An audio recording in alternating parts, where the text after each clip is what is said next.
Assalamualaikum warahmatullahi wabarakatuh. Selamat pagi, apa kabar kalian semuanya?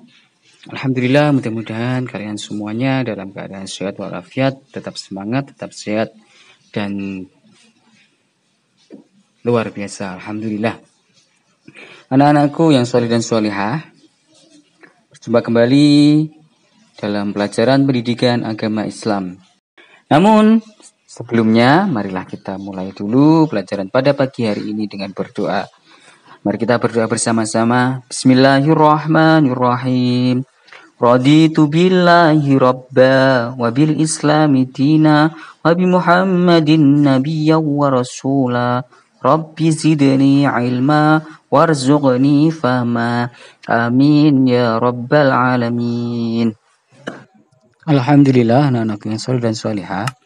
Pada kesempatan hari ini kita akan membahas pelajaran baru, pelajaran kelima, yakni tentang Aku Cinta Nabi dan Rasul. Pada minggu pertama ini, kita akan membahas kisah keteladanan Nabi Ayub. Nabi Ayub alaihi salam adalah keturunan Nabi Ishak bin Ibrahim. Beliau adalah seorang nabi yang diberi nikmat Allah yang banyak, beliau kaya raya. Binatang ternaknya banyak. Meski ladangnya luas, beliau tidak pernah sombong. Nabi Ayub terkenal sabar dan dermawan. Suka menolong fakir miskin, yatim piatu, dan orang-orang yang membutuhkan. Nabi Ayub pernah mendapat ujian dari Allah.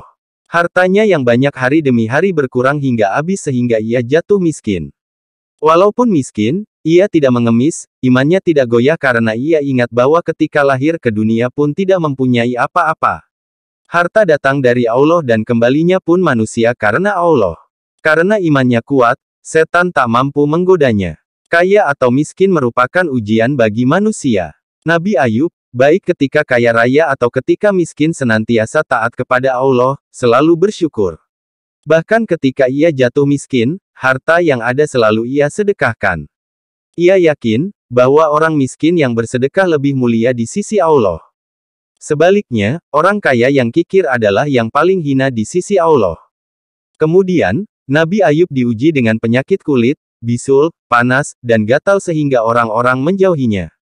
Bahkan, mereka membuang Nabi Ayub ke padang pasir yang jauh dari keramaian penduduk karena takut tertular penyakit. Setelah itu, putra-putrinya meninggal dunia. Sekalipun musibah silih berganti, tetapi tidak membuat dirinya lupa beribadah dan memuji Allah.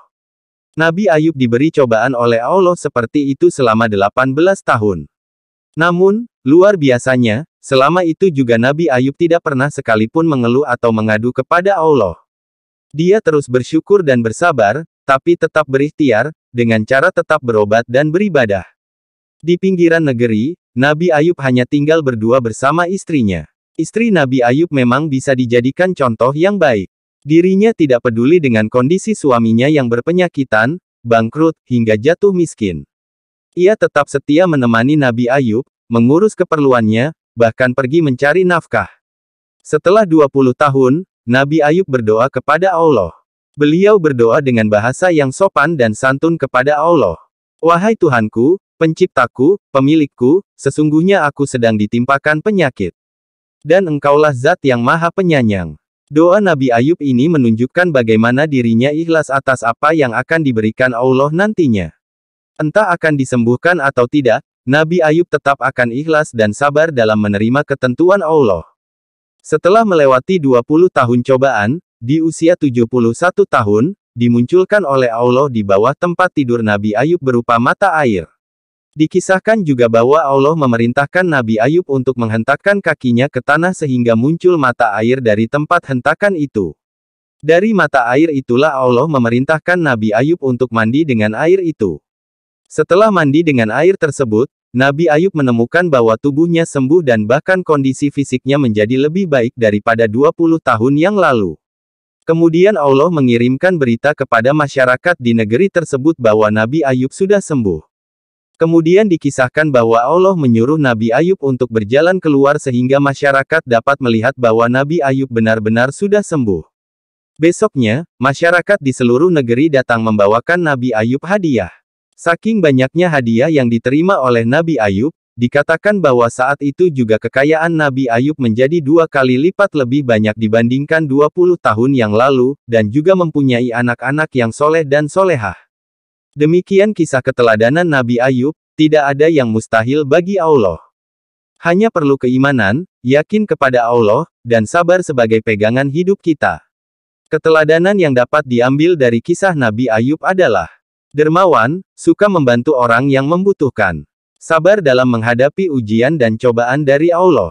Senantiasa iman kepada Allah dalam keadaan apapun baik saat kaya dan miskin. Berprasangka baik terhadap takdir Allah, yakin bahwa Allah memberikan ujian kepada hambanya sesuai dengan kemampuan hambanya.